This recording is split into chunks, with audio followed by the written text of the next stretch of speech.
राधे राधे, जय हिंद। जैसे कि हमने एटॉमिक रेडियाई, परमाणु त्रिज्या और अन्य कॉन्सेप्ट पढ़ने के बाद आज हम पढ़ेंगे आयनन एंथैल्पी, आयनन विभव। आयनन विभव किसी परमाणु से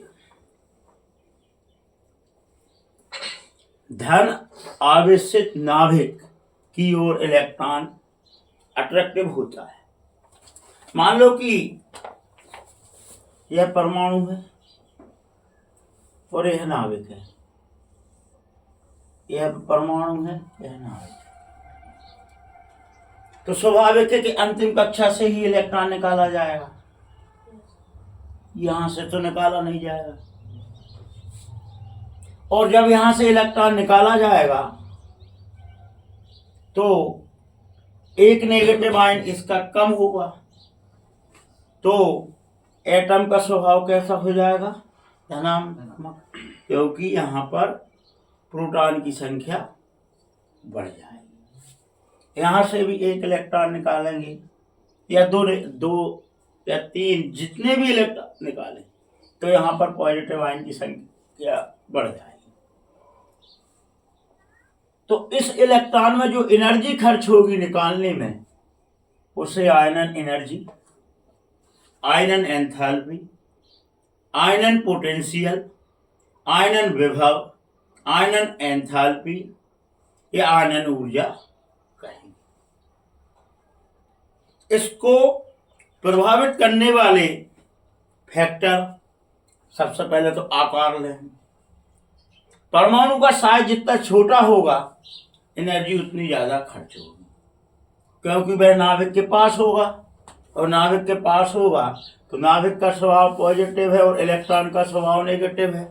अट्रैक्शन फोर्स ज्यादा होगा, अट्रैक्शन फोर्स ज्यादा होगा तो उसे निकालने में एनर्जी ज्यादा खर्च करनी पड़ेगी। नाभिक से जैसे जैसे इलेक्ट्रॉन की अंतिम कक्षा बढ़ती जाएगी और उसको जब इलेक्ट्रॉन हम निकालेंगे तो अट्रैक्शन फोर्स कम होगा, और जब अट्रैक्शन फोर्स कम होगा तो एनर्जी कम खर्च होगी।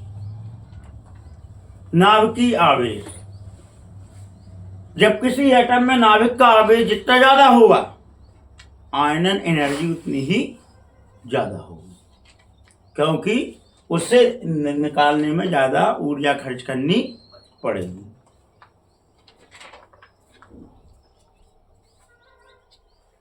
शील्डिंग इफेक्ट या परिरक्षण प्रभाव, शील्डिंग इफेक्ट या परिरक्षण प्रभाव। मान लो कि इलेक्ट्रॉन 4 ऑर्बिटल में न जाकर 4s में, अंतिम कक्षा इसकी 3d है। कैसे? डिविला की तत्व बरी की थ्योरी से, या 5s में ना जाकर 4d में भी नहीं जा रहा और वह 3f में है, n-2 की थ्योरी से। तो जब वह अंदर की ओर जाएगा तो नाभिक के पास जाएगा, और नाभिक के पास जाएगा तो अट्रैक्शन फोर्स उतना ज्यादा होगा, और अट्रैक्शन फोर्स जितना ज्यादा होगा उससे अंतिम इलेक्ट्रॉन को बाहर निकालने में एंथैल्पी का मान भी उतना ज्यादा होगा। तो पहला क्या हुआ? परमाणु का आकार, दूसरा नाभिकीय आवेश, तीसरा शील्डिंग इफेक्ट, परिरक्षण प्रभाव। पूर्ण और अपूर्ण, अनपेयर्ड और पेयर्ड इलेक्ट्रॉन जितने ज्यादा होंगे उतनी ही एंथैल्पी ज्यादा खर्च होगी। और मुख्य रूप से पेयर्ड इलेक्ट्रॉन जहां ज्यादा होंगे अंतिम कक्षा में, जैसे 18वें समूह के, तो एंथैल्पी सर्वाधिक होगी। उसके तो आयन बना ही नहीं जा सकते। बाह्यतम इलेक्ट्रॉन विन्यास, बाह्यतम इलेक्ट्रॉन विन्यास जितना ज्यादा स्टेबल होगा, स्थायी होगा, बाह्यतम इलेक्ट्रॉन जितना ज्यादा स्टेबल होगा, स्थायी होगा, आयनन ऊर्जा उतनी ही ज्यादा खर्च होगी। तो अब ये प्रश्न क्या था? धन आयन का बनना, धन आयन का बनना। तो धन आयन बनने में जो एनर्जी खर्च होती है, इलेक्ट्रॉन निकालने में जितनी एनर्जी खर्च होती है, उसे आयनन एंथैल्पी, आयनन पोटेंशियल या आयनन एनर्जी, आयनन एंथैल्पी, आयनन विभव या आयनन ऊर्जा कहते हैं। और इसको प्रभावित करने वाले फैक्टर। दूसरा प्रश्न है आपका इलेक्ट्रॉन लब्धि, इलेक्ट्रॉन गेन, इलेक्ट्रॉन लब्धि क्या है? इलेक्ट्रॉन लब्धि एंथैल्पी,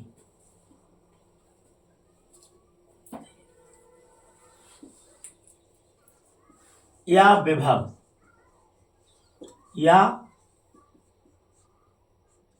ऊर्जा। Electron gain, enthalpy, potential, energy क्या है? इसको प्रभावित करने वाले कारक। अब अभी बात चल रही थी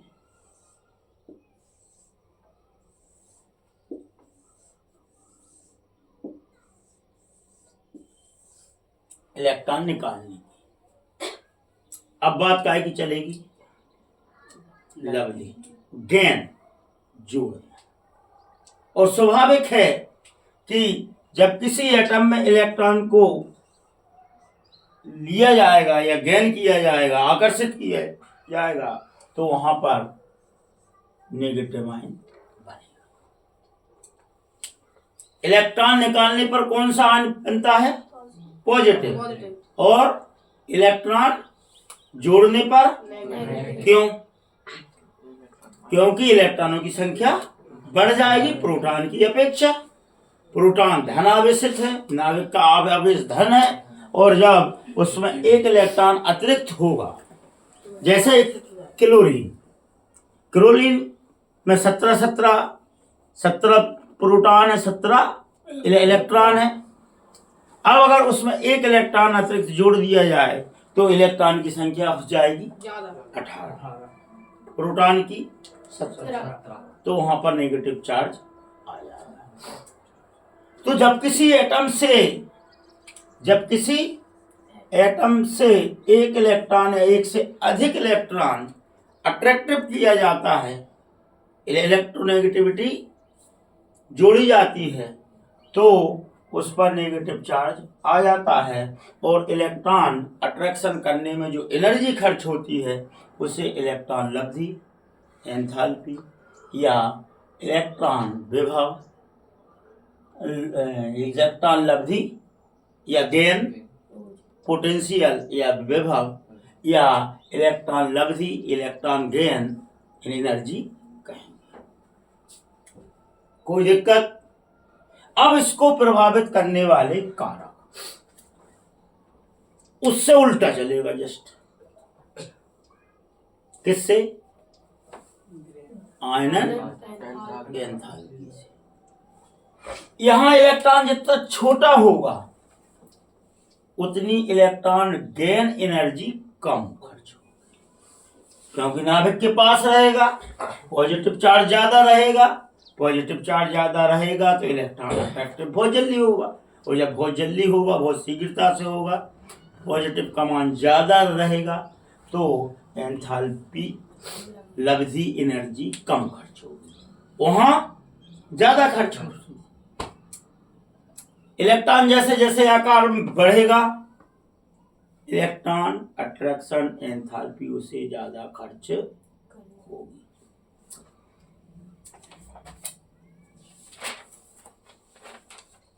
नाभिकीय आवेश, नाभिकीय आवेश जितना ज्यादा होगा, इलेक्ट्रॉन लब्धि या गेन एनर्जी उतनी कम होगी। वहां ज्यादा थी, जहां कम होगी, क्योंकि पॉजिटिव चार्ज ज्यादा होगा, शीघ्रता से अट्रैक्टिव हो जाएगा। नाभिकी इफेक्ट प्रभाव, जितना ज्यादा उतना कम। इलेक्ट्रॉनिक विन्यास, यहां पर यह बात तो पक्की है कि अनपेयर्ड इलेक्ट्रॉन जितने ज्यादा होंगे उसमें अट्रैक्शन फोर्स उतना ज्यादा होगा और इलेक्ट्रॉन गेन एनर्जी उतनी कम खर्च होगी, क्योंकि वो अट्रैक्शन कर लेगा, क्योंकि वहां पर अनपेयर्ड है और प्रत्येक एटम चाहता है कि मैं नोबल गैस के समान इलेक्ट्रॉनिक विन्यास प्राप्त करने की कोशिश करूं।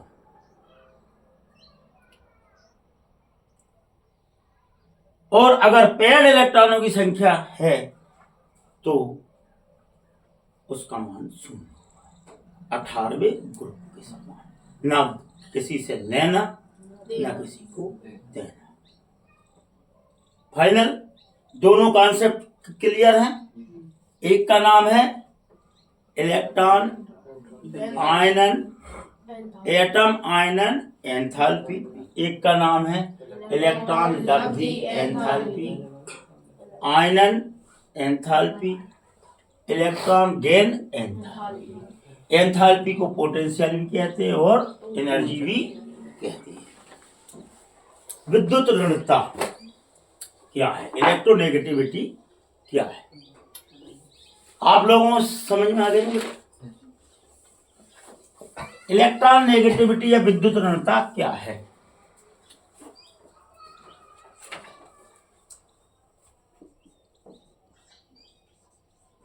विद्युत ऋणता या ऋणात्मकता, इलेक्ट्रो नेगेटिविटी क्या है? अब यहां पर ध्यान दो, अभी तक हम बात कर रहे थे एटम की, काय की बात कर रहे थे? एटम की। जैसे हमने एटमिक त्रिज्या पहले पढ़ी, फिर पढ़ी थी कौन सी? मालिक्यूल्स की त्रिज्या। इसी प्रकार इलेक्ट्रॉन गेन और आयनन एंथैल्पी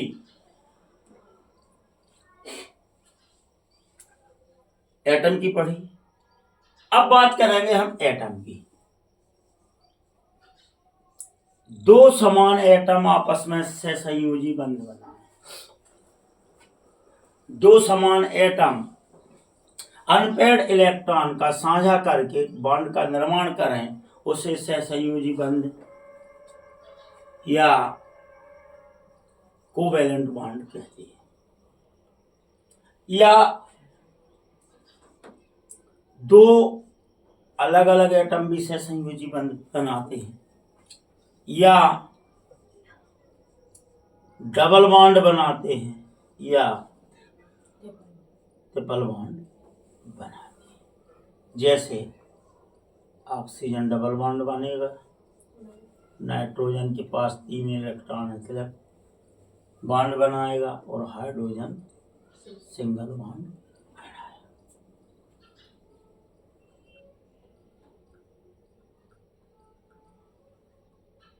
अब इन दो एटमों में से एक एटम की विद्युत ऋणता अधिक होगी, क्योंकि हमें पता है कि एस ब्लॉक, डी ब्लॉक और एफ ब्लॉक के तत्व विद्युत धनी होते हैं और पी ब्लॉक के तत्व 13 से 17 तक विद्युत ऋणी होते हैं। तो जैसे सहसंयोजी बंध अपने अपने अनपेयर्ड इलेक्ट्रॉन हैं, जैसे हाइड्रोजन के पास 1s बंध है और दूसरे हाइड्रोजन के पास भी 1s बंध है। तो जब एक परमाणु इस प्रकार का जब अलग अलग एटम सहसंयोजी बंध बनाता है, बात इनकी नहीं चल रही। बात कौन की चल रही है? जो अलग अलग प्रकार के एटम है, और वह सहसंयोजी बंध बनाता है, और सहसंयोजी बंध बनाकर उनमें से अधिक विद्युत ऋणी परमाणु उस साझे के इलेक्ट्रॉन को अपनी ओर अट्रैक्टिव कर लेता है, उस साझे के इलेक्ट्रॉन को अपनी ओर आकर्षित कर लेता है, तो इसे विद्युत ऋणता कहते हैं। बात समझ में आई कि नहीं? सहसंयोजी बंध 4 प्रकार के हैं, तो 3 प्रकार के, सिंगल बॉन्ड, डबल बॉन्ड और ट्रिपल बॉन्ड। लेकिन सिंगल बॉन्ड में अलग अलग प्रकार के एटम भी सहसंयोजी बंध का निर्माण करते हैं, और इनमें से एक एटम अधिक विद्युत ऋणी होता है और एक एटम कम विद्युत ऋणी होता है। और वो जब आपस में सहसंयोजी साझे के अनपेयर्ड इलेक्ट्रॉन से बॉन्ड इलेक्ट्रॉन मतलब जोड़े वाले इलेक्ट्रॉन बनाते हैं, और जो अधिक विद्युत ऋणी होता है वह अपनी ओर उस साझे के इलेक्ट्रॉन को आकर्षित कर लेता है। पॉजिटिव नेगेटिव आयन नहीं आता, केवल अट्रैक्टिव पड़ता है। जैसे फ्लोरीन है, ऑक्सीजन है, नाइट्रोजन है, ये अगर अन्य किसी एटम से सहसंयोजी बंध बना है तो उस साझे के इलेक्ट्रॉन को अपनी ओर आकर्षित कर लेते हैं, और इसे ही इलेक्ट्रोनेगेटिविटी कहते हैं। जैसे पी विलायक के तत्वों में पाई जाती है, जैसे HCl, एक हाइड्रोजन का एक क्लोरीन का सहसंयोजी बंध बनाया और इनने बना दिया HCl। अब क्लोरीन अधिक विद्युत ऋणी होने के कारण हाइड्रोजन के साझे के इलेक्ट्रॉन को भी अपनी ओर आकर्षित कर लेगा। जैसे मान लो भाई साहब कोष्टी जी, भाई साहब 1-1 रुपए दोनों ने साझा किया, बॉन्डिंग की। अब चूंकि भाई साहब अधिक विद्युत ऋणी होने के कारण, समझदार होने के कारण वो 2 रुपए है तो कोष्टी जी के भी, लेकिन वो पैसे रखा जाएंगे भाई साहब की जेब में, तो ये कहलाएंगे अधिक विद्युत। अब इसको प्रभावित करने वाले कारक स्वाभाविक है, जिसका आकार छोटा होगा उसकी इलेक्ट्रोनेगेटिविटी ज्यादा होगी, क्या वह नाभिक के पास होगा। एक इलेक्ट्रॉन इसके साझे का, एक इलेक्ट्रॉन इसके साझे का बॉन्डिंग की। अब स्वाभाविक है कि यहां नाभिक से दूरी बढ़ रही है साझे के सोच के, लेकिन अट्रैक्शन कहां होगा? जिसका आकार छोटा होगा। नाभिकीय आवेश जिसका ज्यादा होगा उसकी इलेक्ट्रोनेगेटिविटी भी ज्यादा होगी। तो जो गेन से उल्टा या आयनन ऊर्जा के पॉइंट है वो यहां आ जाएंगे। इसके बाद में वो शील्डिंग इफेक्ट, परिरक्षण प्रभाव। स्वाभाविक बात है, इलेक्ट्रॉन नाभिक के पास होगा, अंदर की ओर होगा, तो उसकी इलेक्ट्रोनेगेटिविटी उतनी ज्यादा होगी। ऑक्सीकरण अवस्था, धन आवेश बढ़ने के साथ साथ, धनावेश बढ़ने के साथ साथ विद्युत ऋणता भी बढ़ती है, क्योंकि धन आवेश बढ़ेगा, इलेक्ट्रॉन साझे को अपनी ओर अट्रैक्टिव करने की प्रवृत्ति या नेचर भी उसका बढ़ जाएगा। जैसे F3 पॉजिटिव Fe और Fe पॉजिटिव 2 में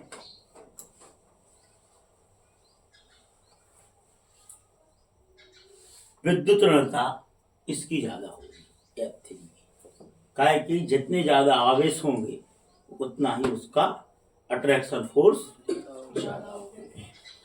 संकरण, संकरण है, थोड़ा सा याद कर लीजिए। सबसे ज्यादा sp3 में, फिर sp2 में, फिर sp में। संकरण वाला पार्ट हम अगली यूनिट में पढ़ेंगे और वहां पर इसे क्लियर कर देंगे। यहाँ तो केवल ये रहे कि जितना ज्यादा संकरण होगा sp3 की विद्युत ऋणता ज्यादा रहेगी, sp2 की कम रहेगी sp की, और सॉरी उल्टा बोल गए हम, दाएं से बाएं चलने पर, सीधी सी बात ये रखो, दाएं से बाएं जाने पर विद्युत ऋणता का मान बढ़ेगा। परिरक्षण हमने समझाई दो। अगला क्वेश्चन है, आवृत या परिरक्षण या शील्डिंग इफेक्ट क्या है, या स्क्रीन इफेक्ट क्या है।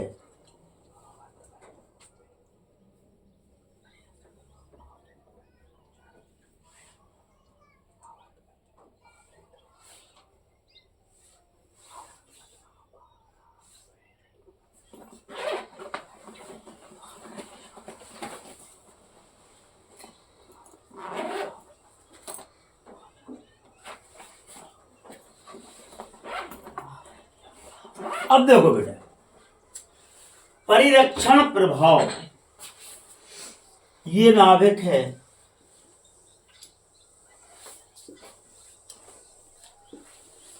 और इसमें एनर्जी लेवल है।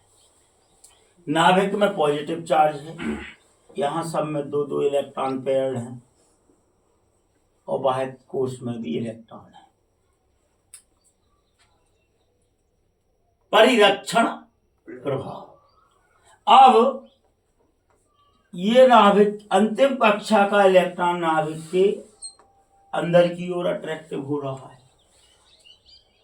और इसके अंदर जो पेयर्ड इलेक्ट्रॉन है, इलेक्ट्रॉन विन्यास कंप्लीट है, वो क्या है, नेगेटिव चार्ज। तो अंतिम इलेक्ट्रॉन नेगेटिव है, वो नाभिक की ओर अट्रैक्टिव हो रहा है, और अंदर वाली कक्षाओं में उपस्थित इलेक्ट्रॉन बाह्यतम कोश के इलेक्ट्रॉन को क्या कर रहे हैं, प्रतिकर्षित कर रहे हैं, रिपल्सन कर रहे हैं, और ये नाभिक अट्रैक्टिव कर रहा है।